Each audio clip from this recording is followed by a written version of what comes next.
Pues muy buenas, Alejandro. Muchísimas gracias en primer lugar por aceptar la invitación. No te voy a presentar porque creo que no hace falta soy presentación. Un impresentable, ¿no? Como No, ni muchísimo menos.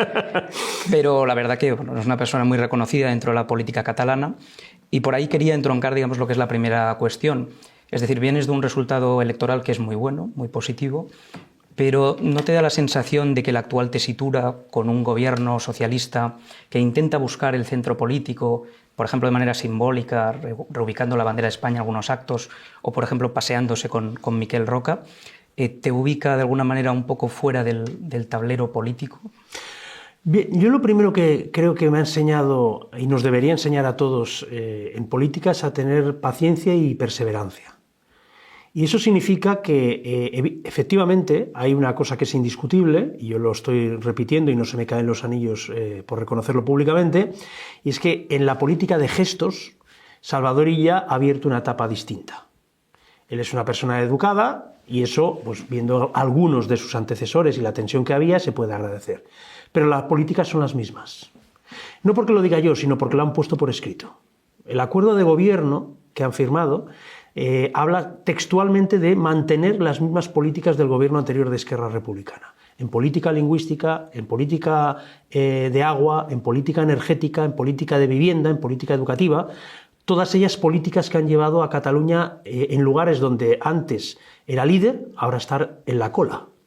Eso significa que efectivamente una vez se le pase al señor yerno ideal Salvador Illa la luna de miel con una parte de la sociedad catalana, la gente empezará a pedirle resultados y con esas políticas habrá una alternativa, que es el Partido Popular. Por lo tanto, yo lo veo con absoluta paciencia y con la obligación de fiscalizar desde el minuto uno ese tipo de política, pero no me obsesiona, aunque entiendo perfectamente el argumento que me trasladabas. ¿Por qué cree usted, por ejemplo, que Salvador Illa no abraza al Partido Popular o no intenta llegar a acuerdos con ustedes y sí hace esfuerzos, por ejemplo, con Esquerra Republicana u otros partidos, digamos, de índole parecida? Pues porque evidentemente están en una operación política en la que su líder Pedro Sánchez habla directamente de muros. Es decir, los muros es rompiendo el espíritu de la transición, la idea de que al Partido Popular no se habla explícitamente de un cordón sanitario, pero a la hora de la verdad se practica una especie de cordón sanitario light, y esto es absolutamente cierto. Y se pone de manifiesto en los presupuestos. El Partido Socialista ya nos ha trasladado el siguiente mensaje. Nos informarán, tienen gesto de informarnos, pero ya nos han dicho que ellos van a priorizar el acuerdo con el tripartit, es decir, con Esquerra Republicana y con los comunes. Por lo tanto, recuperando el hilo de la primera pregunta, ya sabemos a efectos económicos y sociales el resultado que tuvo el primer tripartit. Pues con ese tipo de políticas va a ser 3/4 de lo mismo y la gente va a esperar una alternativa que ahora mismo en Cataluña, desde el momento en el que Junts per Catalunya se ha convertido en un partido nacional populista, y es la alternativa del centro derecha liberal y europeísta, que promueve bajadas de impuestos, que promueve la cultura del esfuerzo en la educación, que promueve el bilingüismo o trilingüismo en el sistema educativo. Esa es la alternativa del Partido Popular y esa es una alternativa que poco a poco se va a ir consolidando en Cataluña. Y dentro, digamos, de los múltiples retos, digamos, que tiene la sociedad catalana, recientemente se han publicado una infinidad de estudios donde apuntan o señalan que la principal preocupación de los catalanes es la inmigración y la seguridad. A mí me gustaría preguntarle, por ejemplo, si usted sería partidario del traspaso, como dice Junts, que parece ser la fórmula mágica a la que están intentando recurrir, del traspaso de competencias en materia de inmigración. Es decir, si usted sería partidario y luego, por otro lado, si no es que tenga un temor, pero sí siente que hay una posible amenaza con la Alianza Catalana que instrumentalice, digamos, un tema tan candente en la sociedad catalana. Yo lo primero que quiero decir es que a nosotros no nos obsesiona lo que digan otras formaciones políticas, es su problema en relación a la cuestión de la inmigración. Nosotros lo tenemos muy claro, nosotros creemos que el inmigrante que venga con permiso de trabajo, con voluntad de respetar nuestro ordenamiento jurídico es bienvenido y que aquel que se dedica a la delincuencia con multirreincidencia de ser expulsado fulminantemente de España.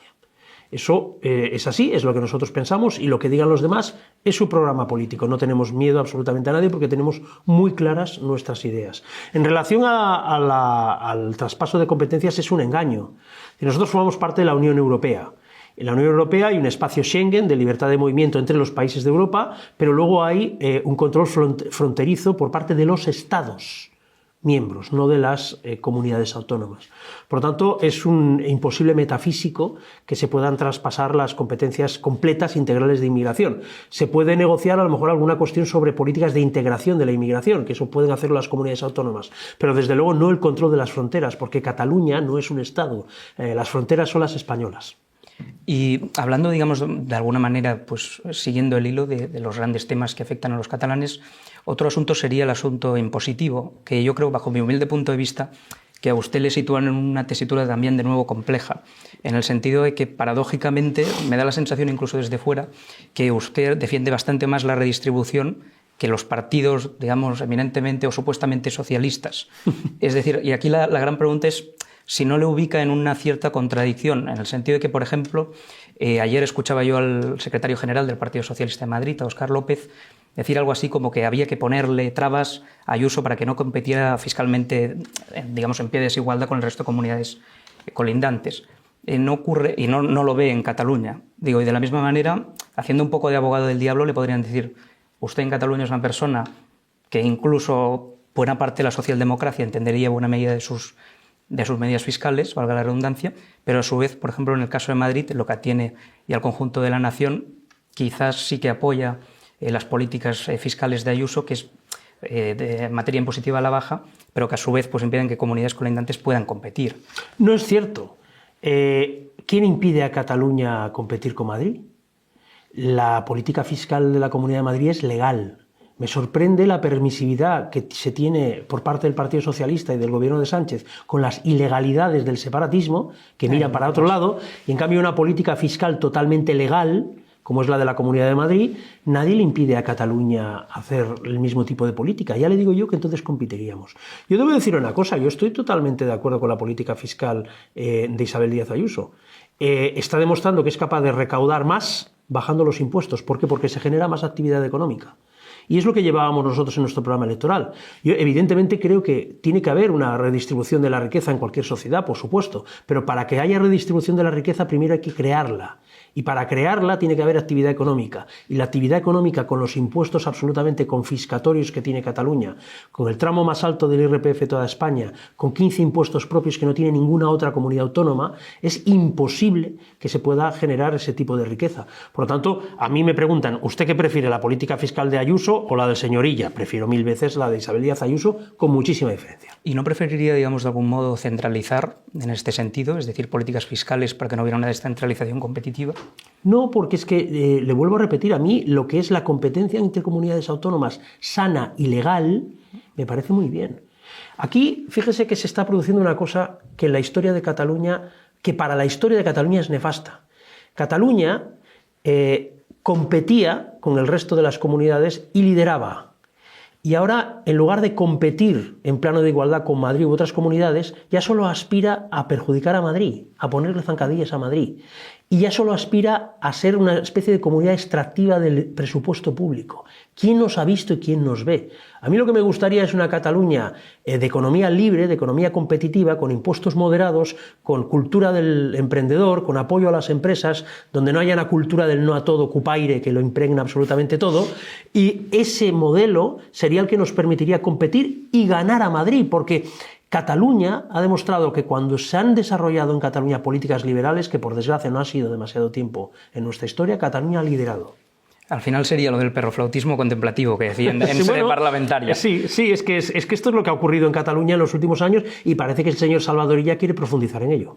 Y luego, ya andando un poco más en digamos, los grandes asuntos de la política nacional o la última actualidad, porque ahora ya no sabe uno cuándo decir actualidad, pero usted, por ejemplo, se sentiría, ahora que se habla de la moción de confianza, que parece ser que Junts insiste al Partido Socialista, viviendo de donde venimos, en el sentido de que ayudaron, fueron partícipes de tumbar el impuesto a las energéticas, ¿cree usted que hay alguna posibilidad de llegar a acuerdos con Junts desde el Partido Popular? Mire, yo creo que lo que a mí me gusta es valorar realidades, no hipótesis. Porque ya bastante complejo es valorar la realidad como meterte en charcos con hipótesis y con cosas que no han ocurrido. Lo que ha ocurrido ha sido que una propuesta del Partido Popular, que formaba parte del programa electoral del Partido Popular, ha recibido el apoyo parlamentario, sí, de Junts, sí, del PNV y también de Vox. Yo lo que sean votaciones de propuestas del Partido Popular que reciban el apoyo de formaciones variopintas, me parece correcto, pero eso no es ninguna negociación. Eso es que se suman a propuestas del Partido Popular otras formaciones políticas. Es la realidad y no veo ningún escenario más allá de ese. Se lo decía más que nada porque, bueno, también aparecieron recientemente declaraciones de Moreno Bonilla diciendo que Junts era una suerte de partido democrático con el que se podía hablar, o ayer mismo Esperanza Aguirre venía a decir que contra la autocracia, algo así como que no importa una foto con Puigdemont, es decir, al final el interés es derribar. Cada uno tiene derecho a... No, obviamente, al final son declaraciones a dar su opinión. Yo la he efectuado muchísimas veces, es decir, creo que Junts per Catalunya es un movimiento nacional populista que nada tiene que ver con el espíritu inicial de Convergencia y Unió, que tiene como objetivo máximo ya no solo la independencia, que la tienen lejos, sino la destrucción y el desprestigio de España en el concierto internacional, y por lo tanto he calificado muchas veces como material tóxico. Por eso esa es mi opinión de Junts per Catalunya y no la voy a cambiar. Y usted algunas veces, por ejemplo, cuando ha hecho autocrítica en el seno de su formación política, ha dicho que el gran error, por ejemplo, que cometieron aquí en Cataluña es a veces filtrear con el nacionalismo, pero paradójicamente encontramos que en otras comunidades autónomas, digamos, ese filtreo, y hablo por ejemplo de Galicia, existe en cierta medida, en materia, por ejemplo, de política lingüística, que es uno de los temas que usted abordaba con anterioridad. ¿De algún modo se siente como un verso libre dentro del Partido Popular? No, porque es que hay una diferencia sustancial, es que Cataluña pues tiene poco que ver con Andalucía, o poco que ver con Galicia, o poco que ver con Madrid. Cada comunidad autónoma tiene sus características. Es decir, aquí, pues en esas comunidades autónomas no han nacido partidos políticos pues que han aprobado la ley de transitoriedad en Cataluña o han hecho una declaración unilateral de independencia. Por lo tanto, aquí tenemos el terreno que tenemos. Aquí, efectivamente, el galleguismo conservador ha sido siempre proespañol, y aquí el nacionalismo catalán ha oscilado entre el odio visceral a España o el odio moderado, pero sí, casi siempre odio. Convenía, pero casi siempre odio. Lo digo porque, claro, son escenarios completamente distintos. Entonces, yo a los hechos me remito. Creo que cada vez que el Partido Popular, pues en Cataluña, y repito, es que estamos hablando de Cataluña, ha creído que podía crecer con una cierta aproximación al imaginario nacionalista, el resultado ha sido que luego hemos estado en una etapa de travesía en el desierto que la última casi nos conduce a la desaparición. Y que cuando hemos sido capaces de, sin estridencias ni radicalismos, que yo no creo en ellos, articular un discurso distinto al del nacionalismo y alternativo al nacionalismo y a la izquierda, es cuando hemos recuperado posiciones. Y a mí tampoco nadie me va a quitar de esa idea, porque he vivido cuando nos hundimos y he vivido cuando nos recuperamos. Sí, al final su dilatada, digamos, trayectoria política es verdad que la ha hecho vivir en ambos escenarios. Y he visto, ¿no? lo que funciona, he visto lo que funciona y he visto lo que nos hunde. Y luego, por otro lado, también me da la sensación, viéndoles a ustedes o a seguir ahora mismamente al Ayuntamiento de Barcelona, que ahora están tratando como de combatir el argumento de que al final el trabajador o las personas, digamos, con menor poder adquisitivo debieran, según este panorama normativo, abrazar siempre a la izquierda como si fuera una suerte de religión. Entonces vi recientemente digamos, una suerte de mini entrevista que hacía Sirera a las Kellys, vuestras propuestas en materia de vivienda.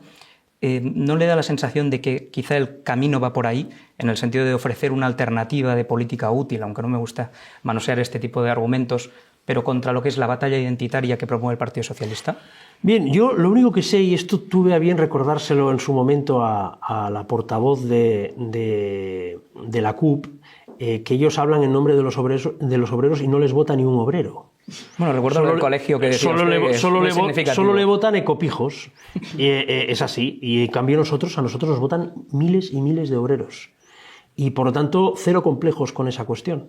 Creo que los obreros en Cataluña y en el resto de España son afortunadamente lo suficientemente inteligentes para decidir con madurez si votan a la izquierda o votan a la derecha, y los que votan a la derecha saben y son conscientes de que una política económica dirigida al crecimiento económico y al dinamismo empresarial a quien beneficia esencialmente es al trabajador, porque la alternativa a eso es el paro y la miseria. Lo han podido comprobar en sus carnes, y por eso hoy puedo decir con mucho orgullo que la mayoría de obreros son de derechas. ¿Cree usted entonces que han ganado, digamos, o que están ganando esta suerte de...? Yo creo que esa batalla, la batalla a favor de la libertad económica, a favor de la seguridad ciudadana, a favor del control de la inmigración, creo que es una batalla que está muy consolidada a favor del centro derecha. Y yo creo que es así. Hay otras batallas culturales en las que la izquierda pues, nos sigue llevando ventaja, pero creo que las que tienen que ver con la economía, la seguridad, etcétera, son valores muy compartidos por amplias capas de la población. Quizá, bueno, en eso se traduce que en su programa llevaban prácticamente por bandera la idea de que votaran gente más joven, digamos, de la mayoría de edad, y ahora parecen haberlo retirado en este sentido. O sea, que imagino que lo que usted dice pues es totalmente cierto y solo hace falta ver o pisar un poco las calles, que es precisamente lo que le faltaba. Sí. Bueno, usted se lo decía la representante de la CUP, a fin de cuentas. Sí, y usted es la que lleva usted lo ha explicado con brillantez. Así que estoy de acuerdo, no añadiré no le añadiré más. Vamos, no le daré ideas en este sentido. Pero, y luego, digamos, también para abordar otras cuestiones, si usted tuviera que hacer ahora mismo autocrítica, porque luego le pediré que me diga de algún modo cuál es la solución que se vislumbra a este, digamos, encorsetamiento político. Porque en el seno de la sociedad española lo que se ve es una desafección brutal, más allá del asunto, por ejemplo, de la revelación de secretos, de la que podemos hablar largo y tendido, pero sí que es verdad que se siente como una suerte de desamparo. Es decir, al final hay mucha gente, sobre todo las clases más trabajadoras, que entienden que la política pues, se ha desvirtuado y que de algún modo u otro pues, no da respuestas a sus necesidades materiales más acuciantes. Es decir, no sé ustedes desde su perspectiva, en tanto que fuerza de la oposición y por supuesto no gobierno, que creo que eso también conviene remarcarlo, ¿qué pueden ofrecer, qué pueden hacer? Lo primero que yo le trasladaría a todas estas personas que tienen razón en lo esencial, y es que efectivamente la política se ha apartado de las necesidades reales de la gente, es que la tristeza no les lleve al desistimiento y a la desesperación y se entreguen en brazos del populismo.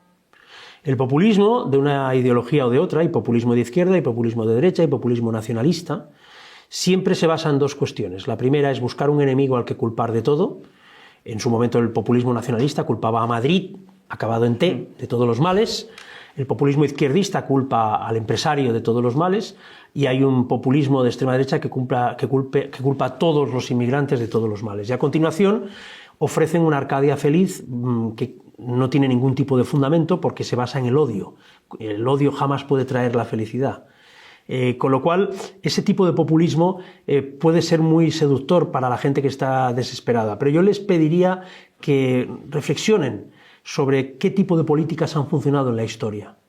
Y si vemos la historia de Europa, es la historia de los fundadores de Europa, que es la historia del Partido Popular Europeo. Es la libertad económica, son los derechos humanos, es el reformismo, es el avanzar poco a poco, es el no establecer cordones sanitarios con nadie, es el tener un debate público sano, donde se respete al adversario, donde no se le convierta constantemente en enemigo. Eso es lo que ha funcionado en España y en el conjunto de Europa. Y eso hay que actualizarlo, porque no podemos vivir en la melancolía y la nostalgia de lo que tuvimos y ya no tenemos.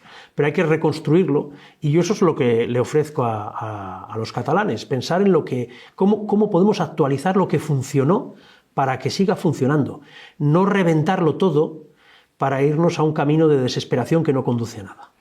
Y por último ya, y no le robo más minutos porque la verdad que le estoy muy agradecido, simplemente preguntarle, porque sé que parecerá lo que le voy a decir a continuación, que es como pregonar en el desierto, y muchas veces uno pues, resulta un tanto impostado el decirle constantemente a los socialistas de ostras, retomen ustedes la senda de la razón, ¿no? Pero ¿cree usted que hay alguna posibilidad, o considera que hay alguna posibilidad de llegar a algún gran acuerdo, excluyendo las formaciones precisamente populistas que usted decía? Yo tengo una frase que suelo utilizar en broma, pero que es bastante seria, y es que uno de los grandes dramas del constitucionalismo catalán es que sin el PSC no es posible, pero con el PSC no hay manera. Y es así, es decir, el PSC, cuando puede darse la esperanza de que se construya una mayoría alternativa al nacionalismo separatista, siempre acaba traicionando esa posibilidad. Siempre, sistemáticamente. Por tanto, como tampoco me gusta estar tropezando eternamente en la misma piedra, creo que lo que tenemos que hacer es construir una alternativa distinta. Y hay una lección que creo que podemos aprender. Creo que el proyecto de Ciudadanos nos ofrece lecciones positivas que aprender y algunas negativas que evitar. Hay que evitar algunos de los errores que cometió Ciudadanos en la parte final de su proyecto. Pero hay una idea que a mí me parece todavía vigente, y que creo que debe liderar el Partido Popular de Cataluña en esta nueva etapa. Es que se puede construir desde Cataluña un proyecto alternativo al nacionalismo que no sea desde posiciones de radicalismo, sino posiciones de centro-derecha, liberal, incluso donde puede integrarse gente socialdemócrata, como ocurrió, pero con una idea fundamental que es la creencia en la democracia liberal, en la Constitución y huir de las políticas identitarias. Ese proyecto fue capaz de vencer en Cataluña. No hay maldiciones bíblicas que impidan. Luego lo destruyeron, pero hay que ser capaces de entender que si el Partido Socialista se niega a ser constitucionalista, pues ya lo seremos los demás y que ellos hagan su camino, que somos capaces de construir una mayoría alternativa. A eso nos vamos a dedicar. Pues muchísimas gracias, Alejandro. La verdad que es un placer escucharle y agradezco enormemente su tiempo. Pues muchísimas gracias a ustedes, ha sido un placer y siempre a su disposición.